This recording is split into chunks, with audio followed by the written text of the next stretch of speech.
Nós temos um cidadão desequilibrado, um cidadão do mal, um cidadão que durante o tempo inteiro menosprezou o conhecimento científico. Esse governo que está aí vai terminar o seu mandato, ele nunca recebeu os governadores, ele nunca recebeu os prefeitos. É um presidente que não conversa com a sociedade brasileira. É um presidente que não conversa com o Brasil. Sabe, inventou uma coisa nova que deve ser extraordinária para ele, que ele deve ter uma fábrica ou deve ser sócio de uma fábrica de motocicleta. Porque eu tenho 76 anos, nunca tinha ouvido falar numa coisa chamada motociata. Quando eu vi a primeira vez o Bolsonaro vai fazer uma motociata, eu fiquei esperando que era alguém que vinha de outro planeta fazer alguma coisa, porque carreata eu sabia, passeata eu sabia, sabe?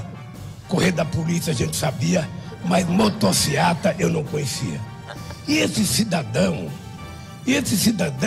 a última decisão dele impensada, mostrando que ele é um cidadão desumano, foi o que aconteceu com a chuva no Nordeste brasileiro. E a revista Veja publicou nesta sexta-feira uma matéria com trechos inéditos da delação premiada que o publicitário Marcos Valério fechou com a Polícia Federal, na qual conta detalhes sobre o que seria a relação entre o PT e o PCC. Fui conversar com o seu Silvio Pereira, né?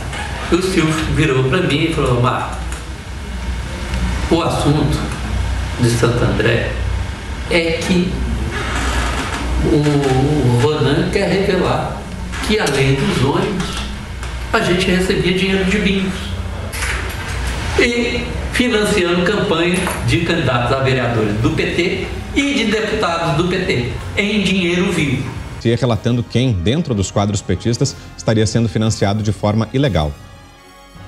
E o Celso Daniel tinha feito um dossiê mostrando quem era do PT, quem estava sendo financiado e quem tinha pedido para ele para manter, para dar ajuda lá em Santo André, ele como prefeito. Tinha feito um dossiê e esse dossiê sumiu. Não sei, isso eu ouvi de gente do PT. Ao ser questionado sobre a intenção de Celso Daniel em ter produzido o possível dossiê, ele disse que o ex-prefeito achava que o dinheiro seria para outras causas e que não concordava com isso.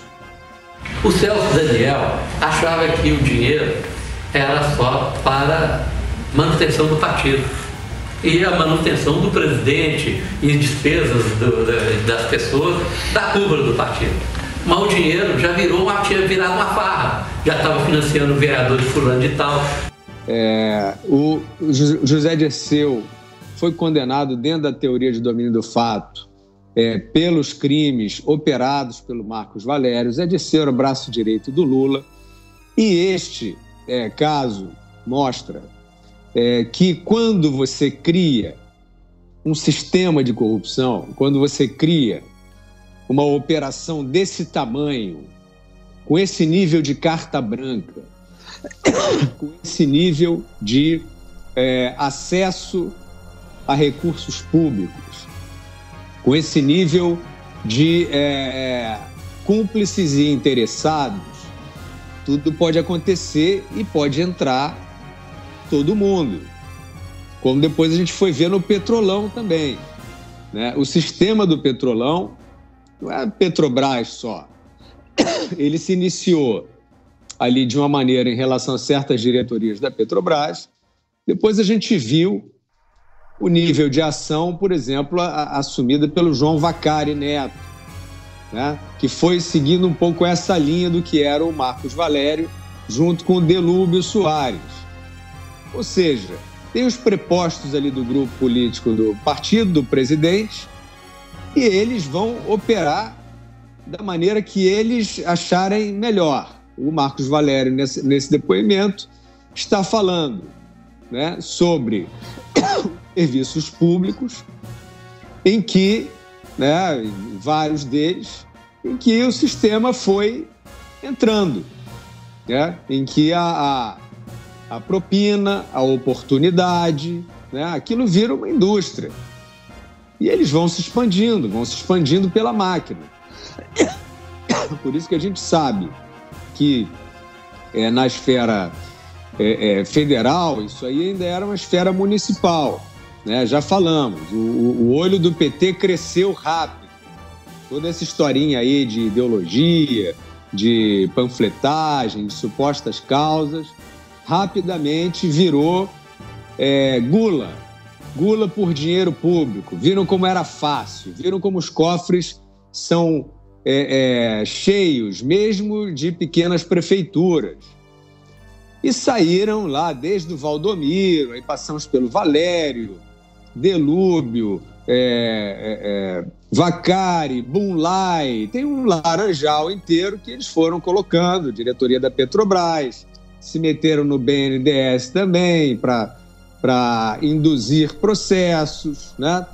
Então, a presença do PCC, ou de integrantes do PCC nisso aí, é claro que a gente tem que ver uma investigação, tem que se chegar a uma cumplicidade real, mas não é nada inverossímil, não é nada difícil, porque, como eu falei, o esquema é uma esponja, ele vai se tornando algo tão permeável aos picaretas em órbita que vai chegando todo mundo. E é claro que o crime organizado está sempre de olho em vantagens e espaços na política.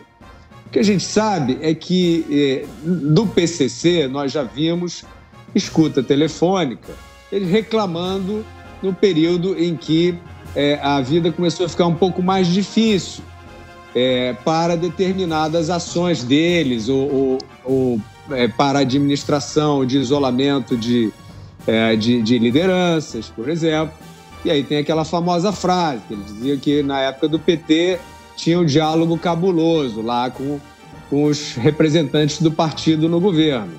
Então, eu não estou aqui, não vamos especular nunca, né, sobre uma relação institucional do PT com o PCC, mas a gente sabe que, sim, nesta bacia das almas aí da corrupção, das oportunidades de negócio, com certeza houve aí confluências desse tipo, fora as denúncias aí de relações externas, internacionais, que ainda estão em avaliação, mas que evidentemente tem denúncias, sim, de líderes internacionais, de máfia contra o PT. Se o Brasil, Vitor, tivesse, os homens da lei tiverem aí a temperança, a perseverança, eles têm muito a descobrir, muito mais ainda a descobrir sobre o que foi a passagem do PT pelo poder, porque, de fato, eles abriram diversos tentáculos de corrupção no Brasil. As leis aí, nossas leis para delação, ele tem que provar algumas coisas. Outro questionamento é sobre o STF, claro.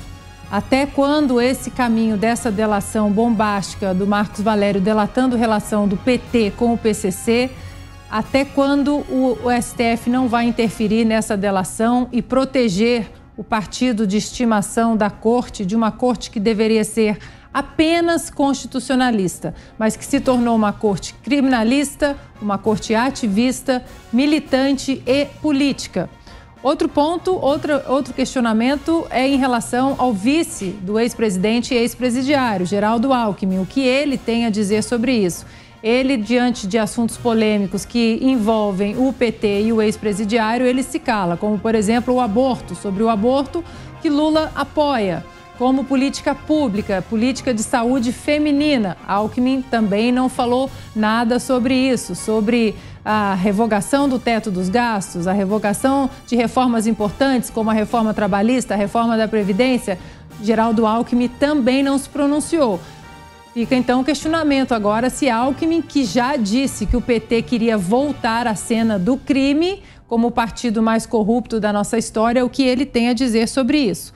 Não custa lembrarmos também que José Dirceu sempre disse, aí o cérebro, né, do partido, sempre disse que nós vamos tomar o poder de volta, que é diferente de vencer a eleição. E para finalizar, não custa a gente colocar na tela, a gente lembrar que em 2016, um tweet que foi recentemente